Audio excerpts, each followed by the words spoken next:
Rehabilitem l'Escola Baixeres. Cal posar en valor el patrimoni educatiu de la ciutat, conservar-lo i rehabilitar-lo, no només pel que significa, sinó també pels infants que ara tenen la sort d'utilitzar-lo. El reconeixement de la primera escola pública de Barcelona, ara centenària, és un deure que tenim en les institucions i les persones que el van fer possible. Un deure amb el barri, amb la ciutat i amb l'educació. El projecte que proposem és la millora de les façanes, les fusteries i la coberta de l'escola, perquè tenim humitats i problemes en el tancament de les finestres que arrosseguem des de fa temps. Els nens i les nenes del barri actualment estan fent classes en uns espais que no compleixen amb els mínims de salubritat. Els habitatges.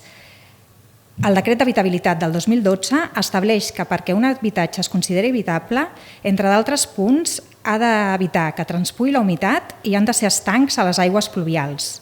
Cap d'aquests dos punts s'està complint actualment a l'Escola Baixeres. Per tant, considerem que totes les actuacions proposades són molt necessàries perquè els nens i les nenes que estan 8 hores al dia a la primera escola pública del barri puguin estar en un ambient habitable i confortable.